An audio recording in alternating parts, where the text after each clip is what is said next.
Headmaster Crawford, thank you very, very much for that warm welcome. It is a tremendous honor to have been invited to be with you here today, all members of the Great Hearts Monte Vista community. Indeed, as I first responded to Mr. Crawford when he extended the invitation to me some months ago, this is truly the greatest honor that has ever been bestowed upon me in my career, to be before you and with you today. It's a huge honor. But before I get into it, I'm just so happy to be in San Antonio again. This is not my first visit to San Antonio and to the wonderful teachers and students at Great Hearts Monte Vista.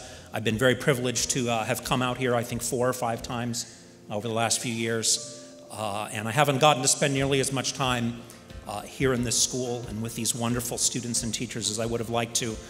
But it's enough for me to have felt the radiant love, to have felt and imbibed and absorbed the spirit of the place. Indeed, as I have listened to these 3 fine, exemplary students speak before me, I feel so very much at home as I hear you using words like friendship and love and truth, and you mean them. They're truly as gold, as pure gold when they come out of your mouths, not debased currency or coinage. I feel at home here.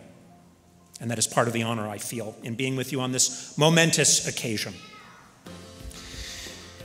Graduates, you are the example. You have set the standard by which the future ranks of graduates of Great Hearts Monte Vista will be judged. The photographs that are, even as we speak, being taken of you on this joyful occasion are going to be the photographs to which those of future graduates will be compared. Will any of them look quite as proud, euphoric, relieved, and radiantly accomplished as you? The untrained eye might not be able to discern the difference. But those of us who are here today, those of us who know, we will see your invisible aura. Now, as I, like you, am a pioneer, I am the pioneering first commencement speaker in the history of Great Hearts Monte Vista. It is up to me to set a good example for all subsequent years of celebratory graduation speechifiers. It's my intention to do so. For of the thousands of high school and collegiate commencement addresses being delivered in this country this year alone, odds are that most of them are going to be bad. As our friend Aristotle writes, there are many ways to miss the target, but only one way to hit it. So if I am to set a good precedent for what a Great Hearts Monte Vista commencement speech should be, I think there are 2 things I have to accomplish. 1, I need to be brief. This is a day that is full of speeches. One of the students has already alluded to it. Words, words, words, as Hamlet says. Those of us who get to the podium on a day like today, we like to go on. And you graduates, understandably, you want us to just get on with it. So I'm going to do my best to give a short speech, but honestly, I'm making no promises here, people. I once delivered a 90-minute lecture on the 19th century English churchman John Henry Newman's classic treatise on liberal education, Idea of a University, to an utterly entranced audience of 5 people, glued to their seats like statues on a pedestal. I think they were utterly entranced. Of course, it's really hard to slip out unawkwardly in a crowd of 5. I prefer to think that they were entranced.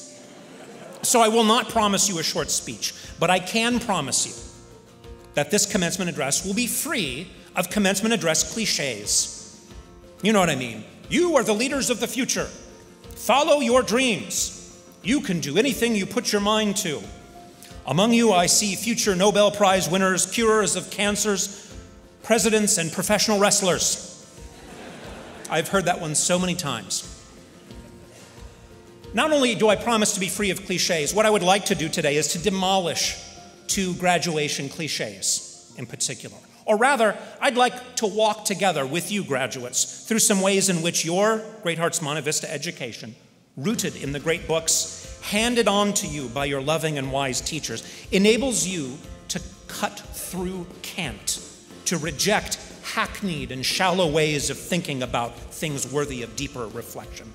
Specifically, the 2 graduation cliches I'd like us to destroy together are, number 1, freedom! And number 2, well, kids, welcome to the real world. First of all, The idea that graduation means freedom, this is highly misleading. Your education at Great Hearts Monte Vista has not been a form of bondage. Maybe it's felt that way to you sometimes, maybe a lot when you were a freshman. Uniform, tardies, detentions, thesis deadlines, calculus homework, the regimentation of a daily class schedule. But you know, this is nothing like real bondage. You have studied firsthand the brutality of American slavery in your freshman Humane Letters class, and you have read a profound firsthand account of it in the great Frederick Douglass's autobiography. You've read a striking story of slave labor in the Soviet Gulag in 10th grade's Ivan Denisovich. You know what unfreedom really is, and high school isn't it. As students of the great tradition of Western thought about politics and citizenship, you know that the order and rules and regimentation of your school and of your families have not been prison. They have been training for a good life. Far from making you captives, this structure has been liberating you. You know, as Aristotle teaches, in a democratic society, the virtue of the citizen is both to rule and to obey. We must learn to submit to law, and we cannot give law to others unless we are ourselves first habituated to obedience. You know from the teachings of Socrates through Plato that the soul of the tyrannical man, which appears to the many to be most free to do whatever it wants and to gratify and satisfy its every desire, you know that this soul is in fact the most unfree of all, slave to its own passion and to fear.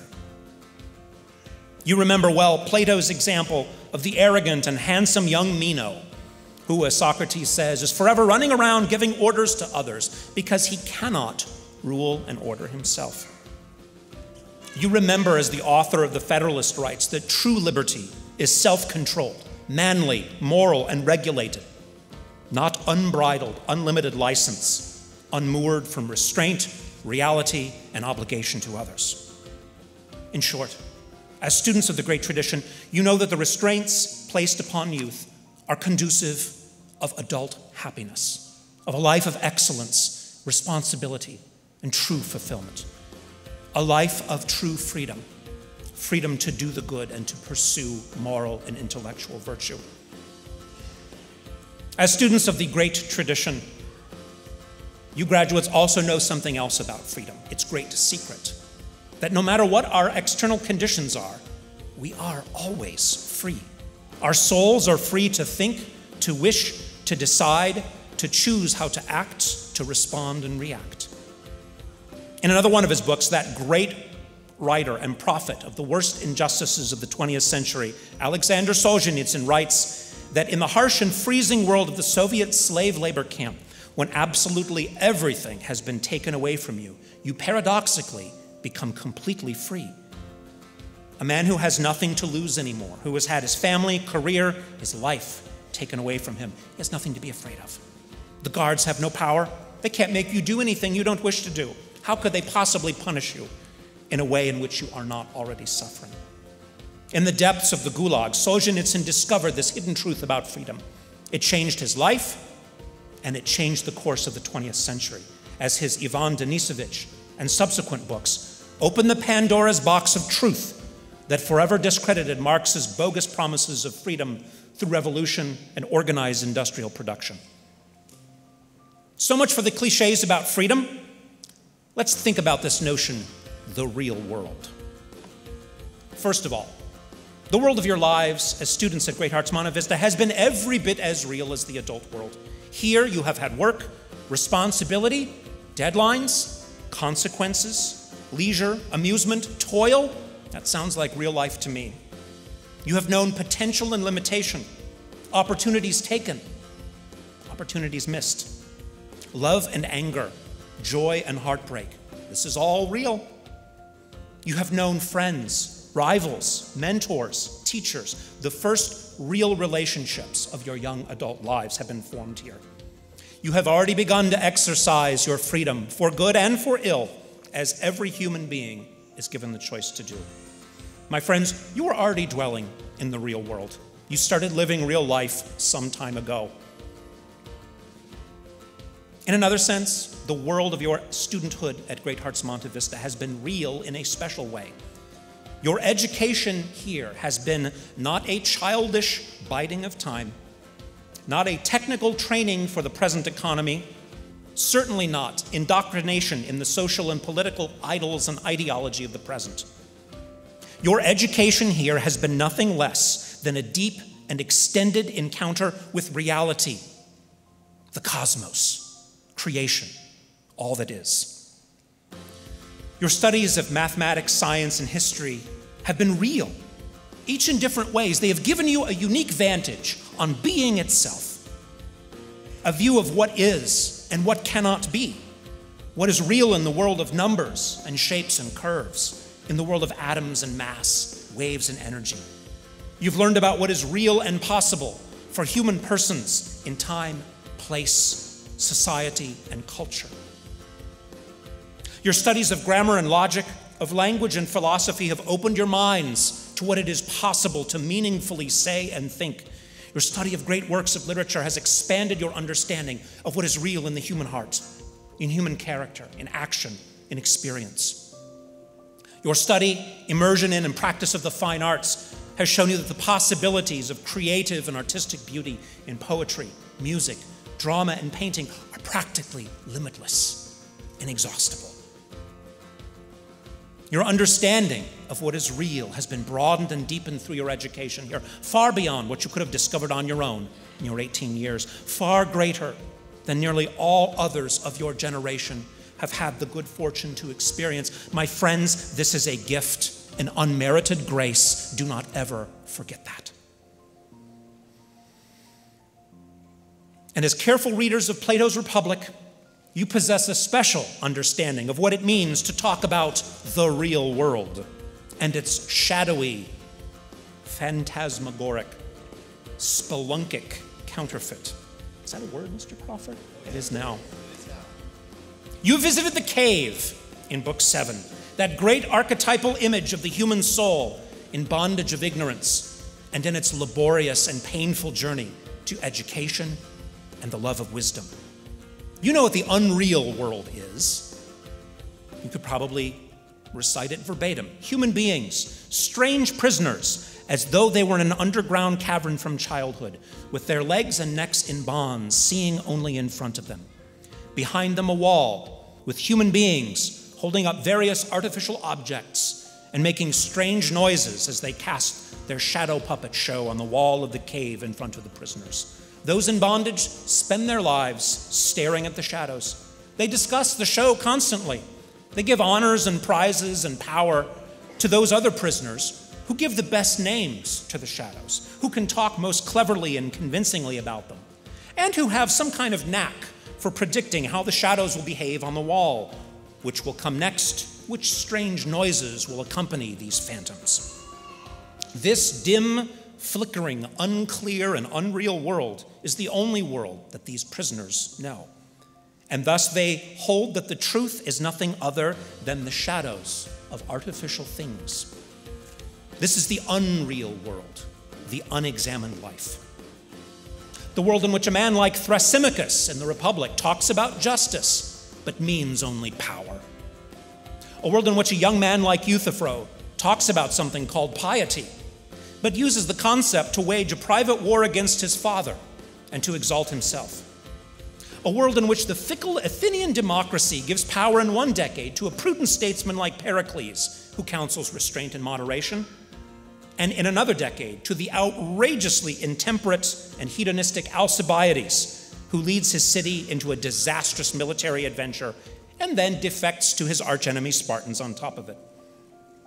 This world of shadows and unreality is the world of that same Athenian democracy, which sentences its best man, Socrates, to death on the basis of incoherent accusers who charge him both with atheism and with believing in the wrong gods, and whose twisted thinking about education gets them backed into a corner in which they are compelled to assert that somehow every single Athenian citizen is a good teacher and perfect moral exemplar for the young, except for Socrates, who is somehow the only corrupting influence in the entire city.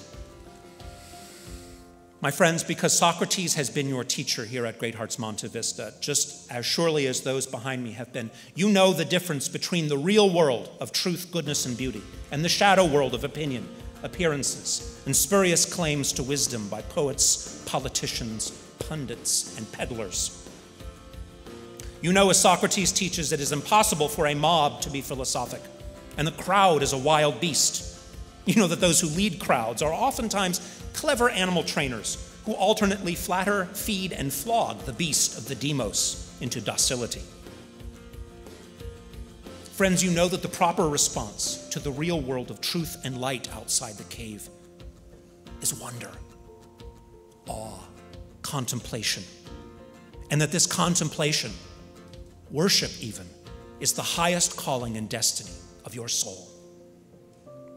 You know that the examined life puts one painfully out of step with those in the unexamined life. It can make one a laughingstock among the prisoners at the shadow puppet show in the cave, even an object of hatred. In the court of public opinion or the law, you know the dangers that surround the man of integrity pursuing the examined life. Socrates on trial, devoted to truth, unable to apologize for sins he has not committed, unashamed of his life and work, unwilling to flatter the foolish sentiments of the Athenian public. He is helpless. Just as in a memorable image from the Gorgias, he says, a dentist or doctor would surely be if put on trial by a Candyman prosecutor in front of a jury of sweet-toothed children. Friends, you also know, like Crito and some of Socrates' other friends and disciples, who urge him to consent to illegally bribing his jailer and escaping prison to live the life of an outlaw, a fugitive from Athens, rather than face his legal death sentence. You know that even those of us who claim to be pursuing the examined life, we are always one false step away from unwittingly chaining ourselves back up in the cave again, in thrall to phantom notions about what is good and true and fine. You know that wisdom is to know what you do not know, and that there is no virtue in bold action without reflection. You know that the unexamined life is not worth living for a human, and that the examined life is the only possible path out of the cave and into the real world. So much for graduation cliches. So much for a short speech. Monte Vista class of 2018, I congratulate you on this milestone as you pass from one phase of life into the next. At the end of his life's journey, you'll remember Socrates famously said that he owed a rooster in gratitude to Asclepius, the patron daimon god of health and medicine. Graduates, you owe gratitude to your teachers, past and present, to each other, to your friends, and to your parents for believing in you and taking that leap of faith that has brought you here today. You are our first and finest. Compared to many high school graduating classes in the nation, you are not many. But in words that I think will be very familiar to you, Shakespeare's King Henry V says, the fewer the men, the greater share of honor. God's will, I pray they wish not one more. He that hath no stomach to this fight, let him depart. His passport shall be made, and crowns for convoy put into his purse. We would not die in that man's company that fears his fellowship to die with us. We few, we happy few, we band of brothers. For he today that sheds his blood with me shall be my brother. And gentlemen in England now abed shall think themselves accursed they were not here, and hold their manhoods cheap whiles any speaks that fought with us upon St. Crispin's day. Graduates, you have fought the good fight. You have won the race. You have won the prize. Good luck, bon voyage, and farewell.